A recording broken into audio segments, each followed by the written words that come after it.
우리는 지금 예수님의 10가지 명령이라는 큰 타이틀 아래 한 주제씩을 좀 진행하는 과정에 있습니다. 어디쯤 왔나를 전체 타이틀을 좀 보면서 한번 확인을 해보고 본론에 들어가도록 하겠습니다. 그림을 좀 띄워주세요. 자, 첫 번째 뭐 했죠? 회개. 이 회개는 개인적인 회개 차원을 이제는 넘어서서 그 시대의 구조적 악까지 우리가 회개해야 된다. 그래서 시대성, 현대성의 기독교 가치관으로 정면 도전하고 또 우리서부터 그 흐름에 동참하지 않는, 그래서 부동산 얘기를 했었죠. 안 했나요? 했었죠. 예. 두 번째, 지난주 세례는 개인의 신앙 고백의 결과로서의 세례뿐만 아니라 이 세례의 진정한 목적지는 그리스도 안에서 차별 없이 하나됨에 있다.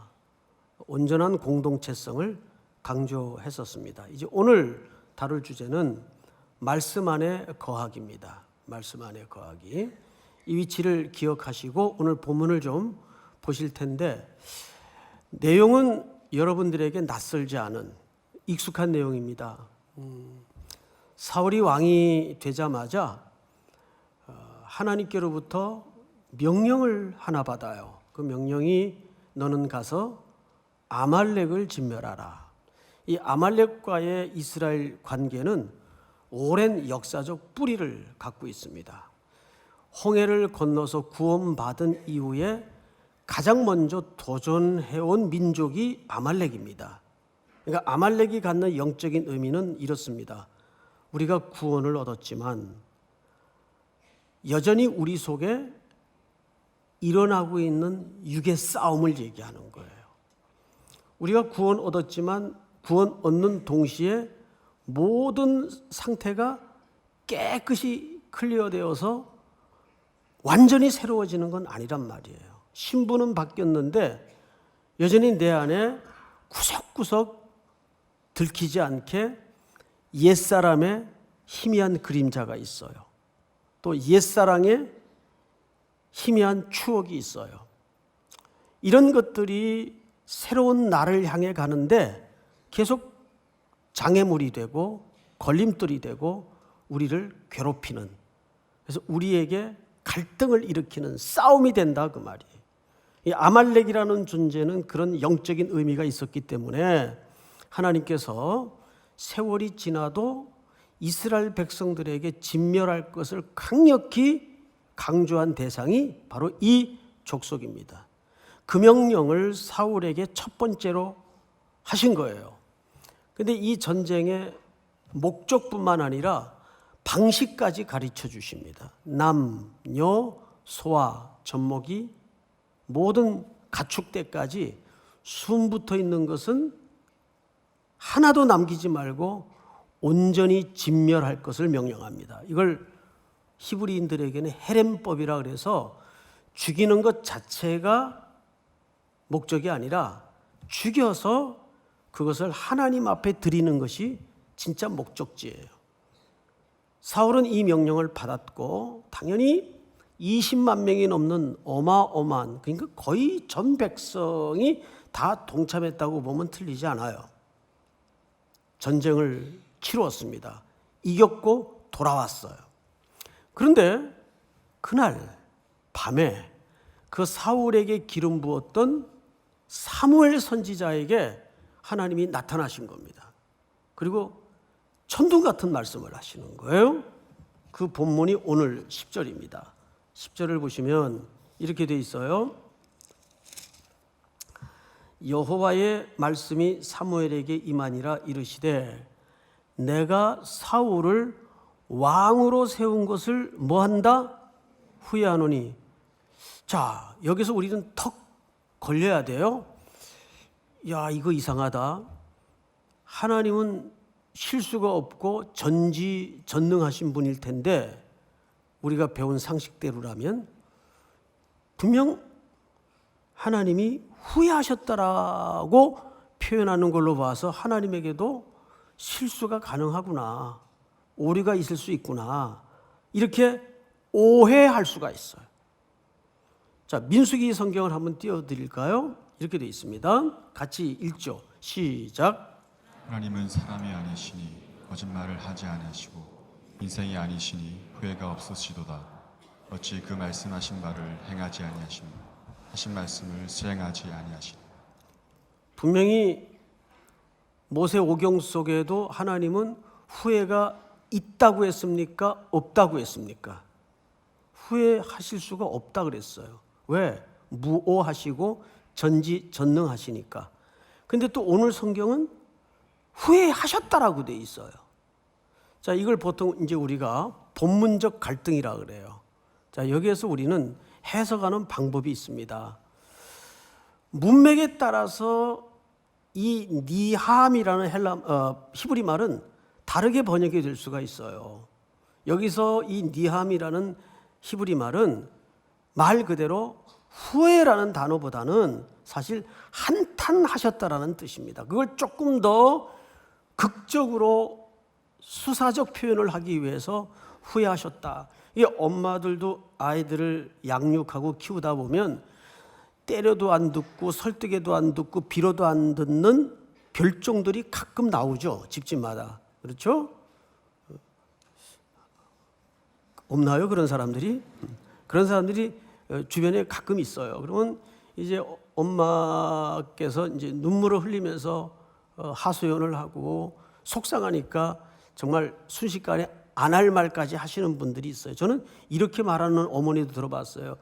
아이고 목사님, 내가 저 새끼를 괜히 낳았어요. 그냥 나타가 깔고 앉을 걸. 그러면서 이 한국 엄마들 이 욕은요 차원이 달라요. 근데 그게 진짜 후회하시는 거예요. 자녀의 못된 행실에 대해서 안타까운 엄마의 마음을 그렇게 적극적으로 표시한 거지, 정말 그 아이 존재를 후회하는 건 어느 세상에도 그런 엄마는 없어요. 하나님이 사울의 어떤 죄에 대해서 그만큼 지금 아파하신다는 뜻입니다. 한탄하셨다는 뜻이에요. 이런 수사적 표현이 굉장히 많죠. 자, 그러면 더 궁금해지는 것이, 아니 무슨 죄를 졌길래 나가서 전쟁을 안 한 것도 아니고 지구 들어온 것도 아닌데 무슨 범죄를 했길래 이렇게 적극적인 표현을 쓰시면서까지 후회하셨다고 하셨을까? 이제 그 근거를 좀 보도록 하겠습니다. 그러니까 이 말을 들은 사무엘은 또 얼마나 놀랬겠어요. 밤잠을 이루지 못했어요. 자, 볼까요? 11절. 후회하노니 그가 돌이켜서 나를 따르지 아니하면 내 명령을 행하지 아니하였음이니라 하신지라. 사무엘이 근심하여 온 밤을 여호와께 부르짖었다, 이렇게 돼 있죠. 사무엘도 그 말을 듣고 너무 놀란 거예요.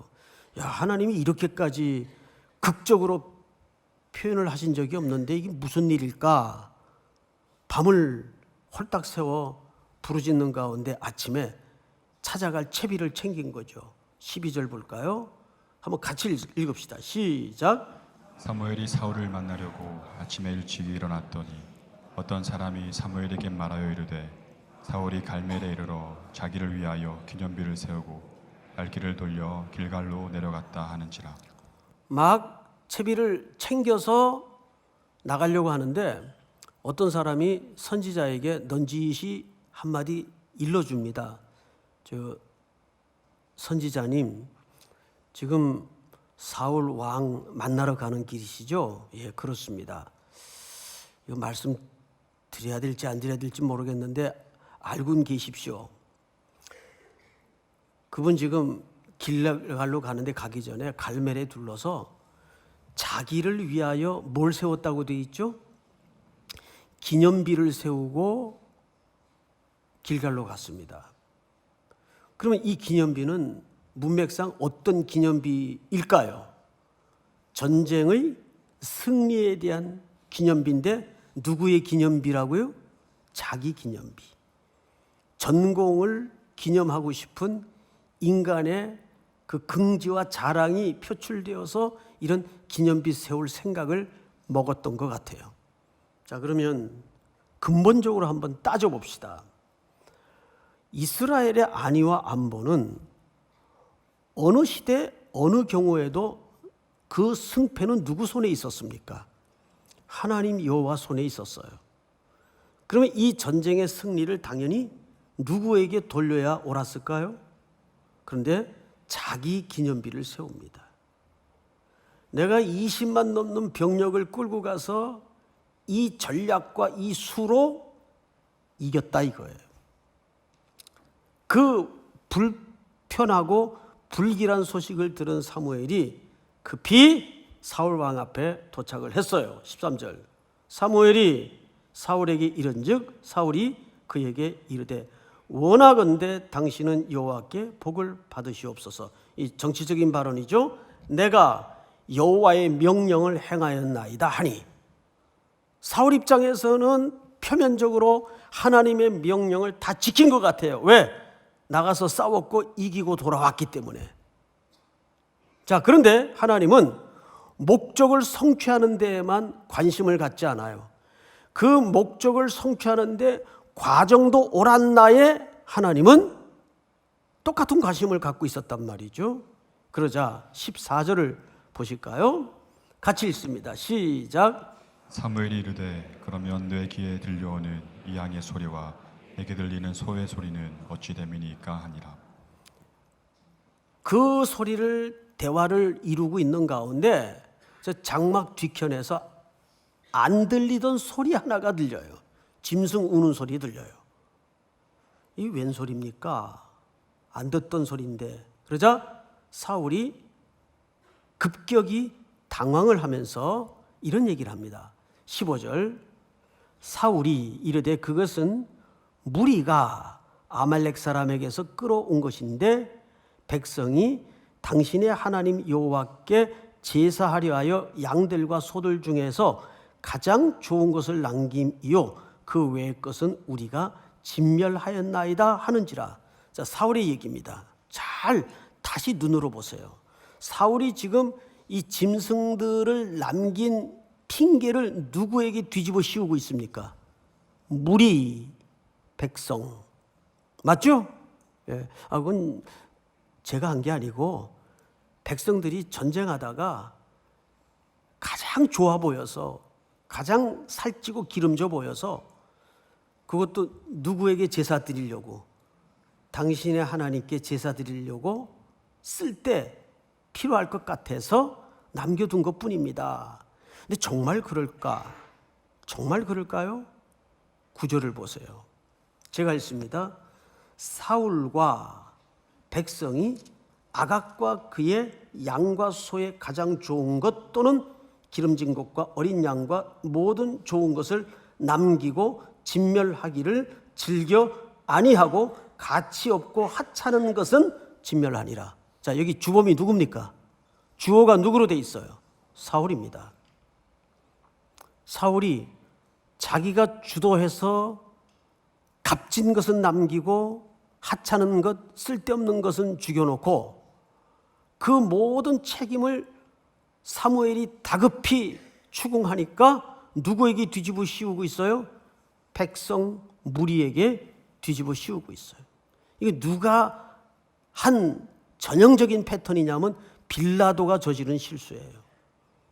빌라도는 예수님이 죄 없는 걸 알았습니까? 몰랐습니까? 알았죠.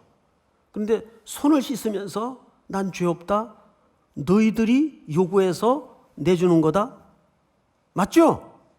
자, 어느 시대든 대중의 소리가 늘 옳았던 건 아니에요. 특별히 예수님을 십자가에 못 박을 때 누구의 소리가 이겼습니까? 백성들의 소리가 이겼어요.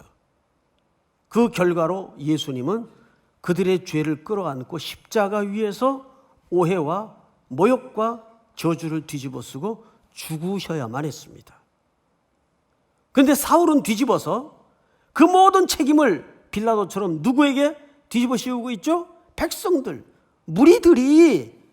그런데 성경은 정확하게 앞뒤의 문맥에서 그것이 아닌 것을 드러내주고 있어요. 자기가 주도한 거예요. 이 이야기를 들은 사무엘 선지자가 정확하게 사울의 속내를 들춰냅니다. 몇 절을 보시냐면 19절을 보세요. 사울이 꾸짖는 장면이죠. 사무엘이 어찌하여 왕이 여호와의 목소리를 청종하지 아니하고 탈취하기에만 급하여 남겼다 그랬습니까? 탈취했다 그랬습니까? 그렇죠. 남긴 것도 아니에요. 그 욕망이 탈취를 한 겁니다. 탈취하기에만 급하여 여호와께서 악하게 여기시는 일을 행하였나이까. 여러분 21절 같이 한번 읽어볼까요? 시작. 다만 백성이 그 마땅히 멸할 것 중에서 가장 좋은 것으로 길갈에서 당신의 하나님 여호와께 제사하려고 양과 소를 끌어왔나이다 하는지라. 핑계죠. 그러자 사무엘이 그 유명한 추상 같은 선언을 명문화해서 우리에게 들려주죠. 22절 사무엘이 이르되 여호와께서 번제와 다른 제사를 그의 목소리를 청종하는 것을 좋아하심같이 좋아하시겠나이까. 순종이 제사보다 낫고 듣는 것이 수양의 기름보다 나으니. 무슨 얘기죠? 의미도 주님에 대한 진심도 없는 형식만 남은 종교적 행위가 중요한 것이 아니라 말씀 한 자락이라도 붙들고 살아내고 순종하려는, 연약할지라도 부족할지라도 그대로 살아보려는 그것이 오히려 종교의 수만에 쌓아지는 행위보다 낫다 그 말이에요. 그리고 이제 사무엘은 사울에게 이런 인생의 총체적 평가를 내려버립니다. 23절 이는 거역하는 것은 점치는 죄, 사술이죠. 같고 완고한 것, 불순종이죠. 사신 우상에게 뭐하는 죄와 같다? 우상 숭배를 얘기합니다. 불순종은 우상 숭배다 그 말이에요. 그러고 나서 하반부에 무시무시한 선언을 해버립니다. 왕이 여호와의 말씀을 버렸으므로, 뭘 버렸다고 되어 있죠? 여호와의 말씀을 버렸으므로 여호와께서도 왕을 버려 왕이 되지 못하게 하셨나이다. 하나님의 말씀을 버리면 하나님은 그 사람을 버립니다. 제 얘기가 아니에요. 다시요. 하나님의 말씀을 버린 공동체, 하나님의 말씀을 버린 개인, 버린 민족은 하나님이 그 민족, 그 개인 공동체를 버립니다. 그걸 2번 강조했어요. 2번. 그러자 사울이 다급해서 그제서야 자기 진짜 진심을 어쩔 수 없이 이렇게 실토해요. 제가 읽습니다. 24절 사울이 사무엘에게 이르되 내가 범죄하였나이다. 내가 여호와의 명령과 당신의 말씀을 어긴 것은 내가 누구를 두려워하여? 누구를 두려워하여? 자, 앞을 보실까요? 백성은 뭐죠? 그 현대성, 그 시대성, 흐름, 패턴, 대세를 얘기합니다. 그러니까 사울의 통치 인식은 하나님의 말씀이 근간이 된 게 아니고 여론이에요. 그리고 규모예요. 외형적인 숫자예요. 볼까요? 이 사울의 타락이 어느 날 갑자기 되었다고 보십니까? 천만에요. 여러분 13장 1절로 넘어가 보세요. 13장 1절 확인합니다. 1절을 보시면 사울이 왕이 될 때 몇 세에 왕이 됐나요? 40세. 그가 이스라엘을 다스린 지 지금 몇 년째입니까? 2년째 됐어요. 40세 왕이 되고 2년째 통치를 하니까 42살 때 일이네요. 어떤 일이 있었나? 5절을 보실까요? 읽습니다. 다 같이 시작. 블레셋 사람들이 이스라엘과 싸우려고 모였는데 병거가 3만이요 말병이 6천이요 백성은 해변에 모래같이 많더라. 그들이 올라와 벳아웬 동쪽 민마스에 진침해 3만의 보병과 6천의 기병대들이, 마병들이 이스라엘 코앞에까지 밀고 들어와서 위협을 하고 지금 공격 직전에 있습니다. 사울과 그의 백성들은 사시나무 떨듯 벌벌벌 떨고 있어요. 여러분, 그들의 상태를 6절 하반절에 보니까 이렇게 되어 있죠. 어떤 히브리 사람들은 요단을 건너 갓과 길르앗 땅으로 가되 사울은 아직 길갈에 있고 그를 따른 모든 백성은 어떤 상태예요? 패닉 상태예요. 떨더라 라고 되어 있어요. 떨더라. 이때 실질적인 사울의 후견인이 누구냐면 사무엘 선지자입니다. 그래서 빨리 좀 오셔서 이 난국을 도와주시고 하나님 앞에 예배를 집전해 주십시오. 근데 이상하게 사무엘이 오질 않아요. 무슨 일인지 자꾸 지척거리고 오질 않아요. 그러자 마음이 급한 사울이 8절 볼까요? 사울은 사무엘이 정한 기한대로 이랫 동안을 기다렸으나 사무엘이 길갈로 오지 아니하매 백성이 사울에게서 어떻게 되어가고 있었죠? 흩어져 가고 있었어요. 다 흩어져 가고 있었어요. 다급한 나머지 사울이 절대 해서는 안 될 짓을 해버리고 맙니다. 그건 뭐냐면 9절 사울이 시작. 사울이 이르되 번제와 화목 제물을 이리로 가져오라 하여 번제를 드렸더니 자기가 제사장도 아닌데 자기가 예배를 집전하고 말아요. 제사를 집례하고 말아요. 그거는 월권이죠. 영적인 질서의 월권이에요. 이 시대에. 근데 하필 10절을 보니까 번제 드리기를 마치자마자 사무엘 선지자가 도착을 합니다. 늘 일이 꼭 이렇게 돼 있어요. 항상.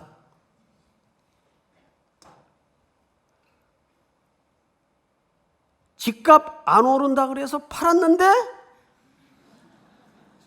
다음 달 개발 소식이 들려오고 1억, 2억이 뛰었다.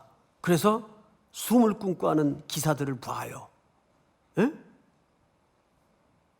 이 참 인간이 너무 우매합니다. 자, 그러자 11절 사무엘이 이르되 왕이 행하신 것이 무엇이냐? 이런 뜻이 무슨 짓을 지금 했습니까? 그러자 그 이야기를 들어보세요. 사울이 이르되 백성은 내게서 흩어지고 당신은 정한 날에 오지 아니하고 블레셋 사람은 믹마스에 모였음을 내가 보았으므로. 자, 저를 볼까요? 사울이 본 게 뭐죠? 사울이 본 것은 군대예요. 어마어마한 위용당당한 폼새로 지금 진치고 있는 어마어마한 숫자의 블레셋 군대를 본 거예요. 여러분, 참 놀라운 것은 사람은 무엇을 듣고 무엇을 보느냐가 그 사람을 형성해버리고 맙니다. 그래서 사울의 통치 기반은 백성들의 여론이에요. 백성들의 수예요. 당신은 오지 않고 백성들은 흩어지고 적은 코앞에 있는데 그러면 어떡합니까? 난들 방법이 없지 않습니까? 왜 방법이 없어요? 시퍼렇게 살아계신 하나님이 이스라엘의 주권자이신데, 그런데 말씀에 기반이 없으니까 자꾸 인간적인 수단만, 인간적인 방법만 골몰해지게 돼 있는 겁니다. 그래서 그런 통치기간 내내 뭐 했나? 14장 52절을 볼까요? 14장 52절 다 같이 시작.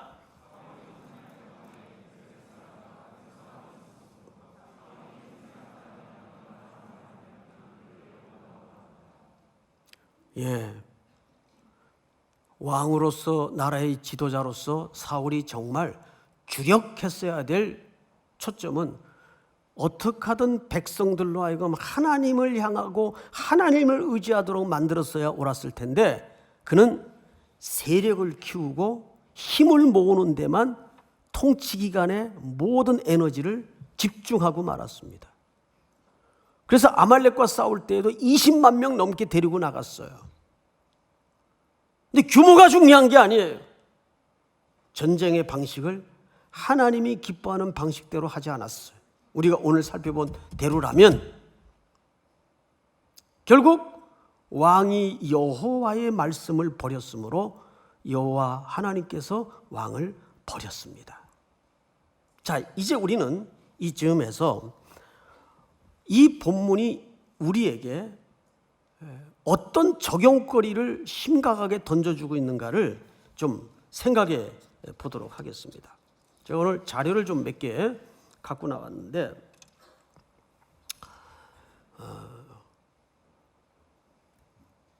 습관이 영성이라는 책이 있습니다.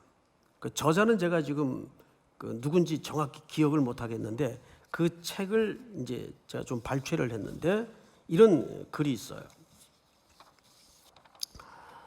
인간은 무엇인가를 갈망하는 존재이다. 맞죠? 인간은 무엇인가를 갈망하면서 살아가고 있고, 그 갈망이 그 사람의 또 에너지예요. 근데 문제는 우리가 무엇을 갈망하는가가 그 사람의 정체성이 된다는 겁니다. 돈을 갈망하면 그 사람의 인생은 돈이 정체성이에요. 그런데 지금 우리가 처해 있는 시대, 현대성, 문화는 그러한 인간의 갈망을 계속 무엇인가가 끊임없이 지속 반복적으로 건드려서 우리의 의식, 무의식을 형성해 가고 있다는데 무서운 점이 있어요. 방금도 말씀을 드렸지만 사람은 무엇을 듣고 무엇을 계속 보느냐가 그 사람을 형성하게 되어 있다고 말씀을 드렸어요. 그럼 무엇을 듣고 무엇을 보느냐는 그게 사실은 우리 안에 잠재되어 있는 갈망의 결과물이거든요. 사람은 자기가 갈망하는 것을 듣고 자기가 갈망하는 것을 보게 돼 있어요. 그리고 그것은 그 사람의 또 하나의 모습으로 내면에 은밀하게 형성이 되고 자리 잡습니다. 그래서 어릴 적부터 우리가 무엇을 듣고 무엇을 보고 자라느냐는 무지무지하게 중요해요. 자, 그러면 현대인들이 지금 심각한 문제가 뭘까요? 뭘 것 같습니까? 지금 이 시대의 화두가 가짜 뉴스입니다. 그리고 현대인들은 그 가짜 뉴스에 여과 없이 정제 필터링 과정 없이 노출돼 있어요. 자, 인터넷, 유튜브, 팟캐스트, SNS, 뭐 이런 다양한 매체의 메커니즘 속에 우리는 구조적으로 지금 거기 톱니바퀴처럼 기계적으로 끼어 있어요. 게다가 거기에 투자되는 시간이 어느 정도인지 아세요? 도표를 하나 볼까요? 대한민국 국민 1인당 일주일에 주평균 이용시간이 15시간 42분이에요. 여기에 54.9%가 지금 보세요. 20시간이 넘어가요. 54.9%가. 과반수 이상이. 이거는 세계 평균치에도 가장 높은 수치입니다. 게다가 또 세대별로 접근 매체가 틀리더라고요. 세대별로. 예를 들어서 40대에서 60대까지는 유 선생님을 많이 찾아요. 유튜브.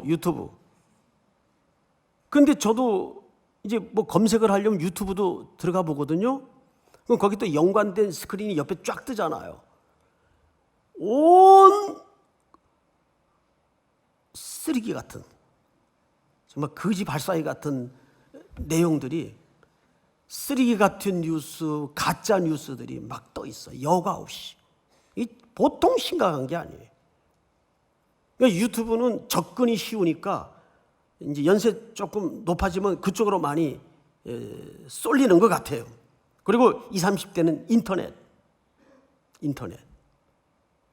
그리고 또 팟캐스트. 그리고 우리 아이들이 7세서부터 스마트폰 영향을 받아요. 여러분, 이 도표 말고 다음 도표를 보면, 자, 이게 연령별 스마트폰 주당 평균 사용 시간인데, 저 7세에서부터 18세까지가 40시간 육박이에요. 그리고 19세에서 29세까지는 40시간을 평균 넘고, 그리고 30세서부터 40대까지도 만만치 않아요. 그러니까 건널목 앞에서 길을 걷든지 차 안에서 뭘 하든지 가족끼리 앉아 있으면서도 좀비들처럼 전부 다 이거 쳐다보고 있는 거예요. 이거. 그 안에는 온갖, 이제는 스마트폰은 중독이라는 말을 넘어서 이젠 우리의 한 호흡이 돼 있어요. 그러면 여과 없이 그 안에 쏟아지는 수많은 쓰레기 같은 정보, 가짜 정보들을 통해서 7세 아이들이 뭐가 이게 지속 반복이 지금 되고 있단 말이에요. 수십 년간. 그러면 어떤 인격이 형성이 되겠냐 말이에요. 생각을 해보세요. 그러니까 초등학생들 꿈이 부동산 업자가 되는 게 꿈이라는 말이 괜히 나오는 게 아니란 말이에요. 그거 다 보고 듣고 읽은 결과물이 그렇게 툭툭툭 튀어나오는 거예요. 목이 다면해요. 죄송합니다. 그러면 제가 현대 사회가 지금 이렇다, 이 지경이다, 이거 여러분들 모를까 봐 제가 이런 수치를 말씀드릴까요? 그거 아니에요. 이젠 이건 거스릴 수 없는 이 시대의 흐름이 돼 있고 생활이 돼 있고 대세가 돼 있어요. 그렇다면 여러분들이 정직하게 영원한 생명과 하나님의 나라를 위해서 말씀에 투자하는 시간은 과연 얼마나 돼요? 주일 이 설교 시간 3, 40분에 여러분 신앙의 운명을 걸고 있잖아요. 여러분 후탁 성도라는 거 알아요? 주일날 되면 선반 위에 놓여있던 성경을 꺼내가지고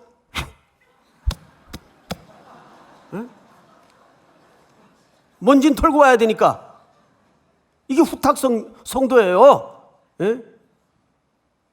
마틴 루터가 사제들만 가지고 있던 성경을 성도들에게 돌려줬다면 그걸 제1 종교개혁이라고 했을 때 제2 종교개혁은 무엇이어야 할까요? 이젠 여러분들에게 돌려진 성경을 여러분들이 관찰하고 해석하고 적용해서 스스로 성경을 먹고 씹고 뜯고 소화할 수 있는 실력을 길러야 될 거 아니에요. 그게 제2의 종교개혁이에요. 거창한 거 생각하지 마세요. 무슨 제도 백날 뜯어 고쳐야 사람 안 바뀌면 아무것도 아니에요. 제도는 그렇잖아요. 스스로 성경을 이제는 먹고 소화를 시킬 정도의 실력을 갖춰야 된단 말이에요. 이 좋은 계절에 그런 고민을 좀 들어갔어요. 나는 정말 스마트폰을 TV 매체를 통해서 인터넷을 통해서 그 도움도 유익도 안 되는 온갖 사람 헐뜯고 비난하는 그런 소식을 수십 시간 접하면서 일주일에 영혼의 건강을 위해서 얼마나 하나님의 말씀을 읽고 해석하고 연구하고 공부하고 접하고 있는가. 그 고민을 좀 이젠 해야 돼요. 한국교회가 정말 개혁하는데 뭐가 개혁입니까? 평신도들이 똑똑해지는 게 개혁이에요. 평신도들이 똑똑해져야 이런 불미스러운 참 불편하고 인간적인 말로 쪽팔리는 뉴스들이 더 이상 안 나올 거 아니에요. 그렇잖아요? 뭐예요 이게? 그냥 이래도 아멘 저래도 아멘 하니까 온 한국교회 성도들이 자칫 우미화되어 있고 분별할 줄 모르고 이렇게 되는 거죠. 이제는 그걸 끊어야 돼요. 그 흐름을 끊어야 돼요. 멈춰야 돼요. 스마트폰 보세요. 인터넷도 하시고 그거 2시간 한다면 성경은 4시간 읽을 각오로 그거 못하면 그거 다 끊으세요. 예배 시간에 이거 듣다 보지 마세요. 예배 시간에 저 목사가 하는 말이 맞나 틀리나 자꾸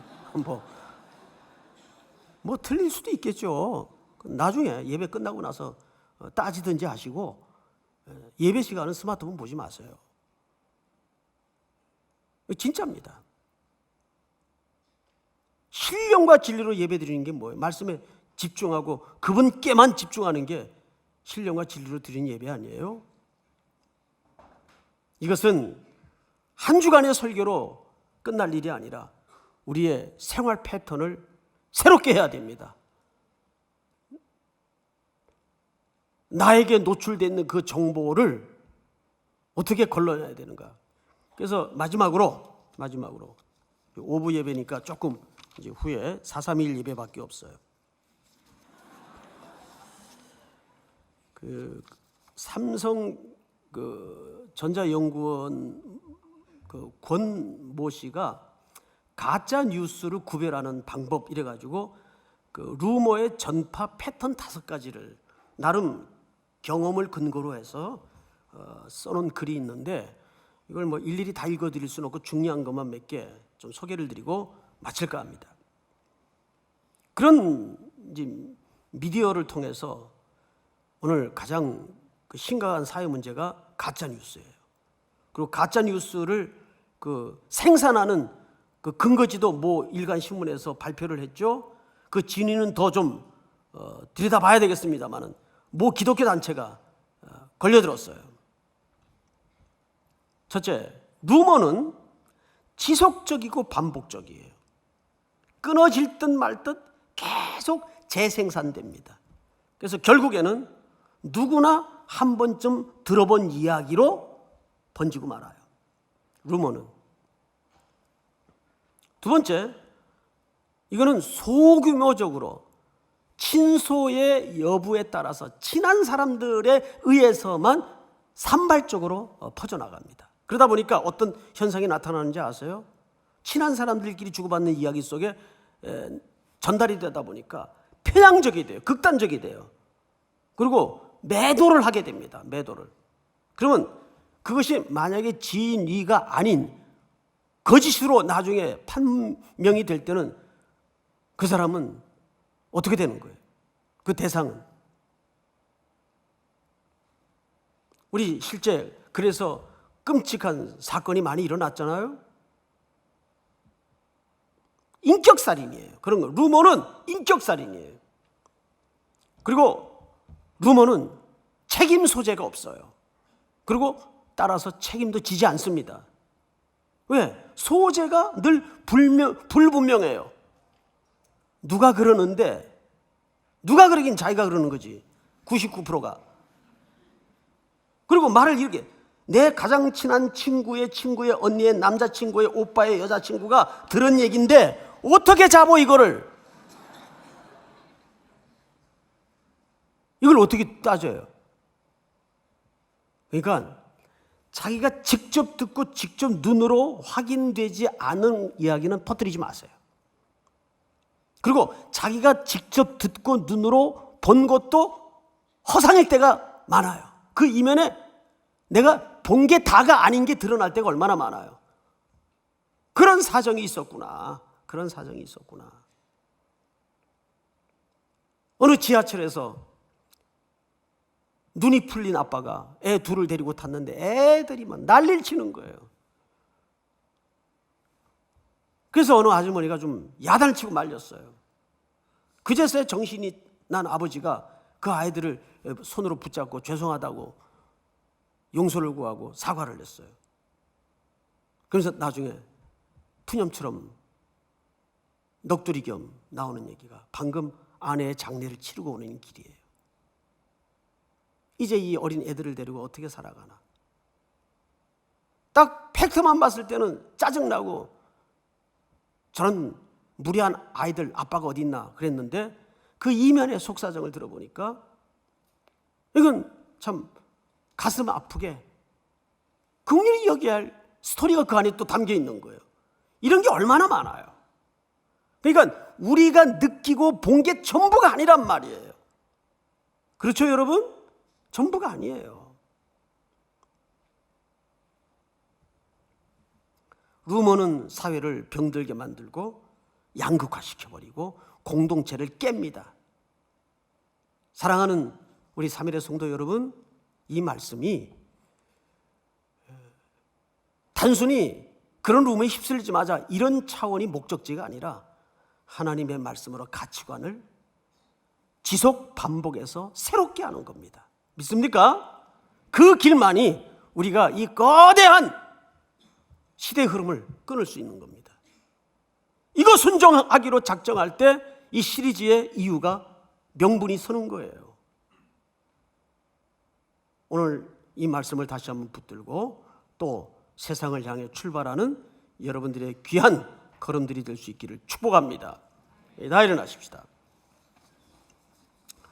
주님 말씀하시면 내가 나아가리.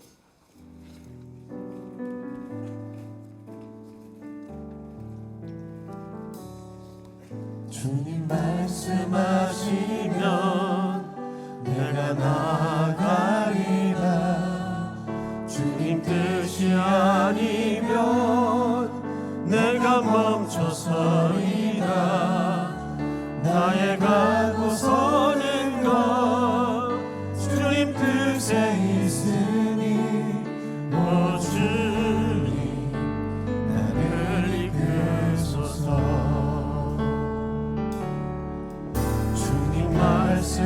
말씀하시면 내가 나아가리라. 주님 뜻이 아니면 내가 멈춰서리라. 나의 가고 서는 것 주님 뜻에 있으니 오 주님 나를 이끄소서. 다시 그곳에 나 있기 원합니다. 이끄시는 대로 순종하며 살리니 연약한 내 영혼 통하여 일하소서. 주님 나라와 그 뜻을 위하여 다시 그곳에 나 있기 원합니다. 이끄시는 대로 순종하며 살리니 연약한 내 영혼 통하여 일하소서. 주님 나라와 그 뜻을 위하여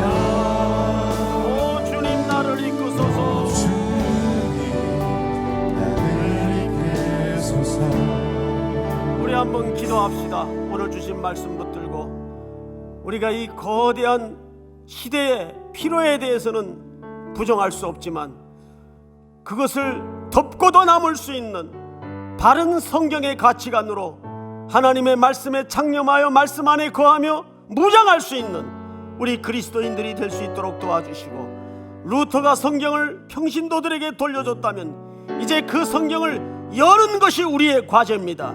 주여 부른 다음에 통성으로 기도합니다. 주여.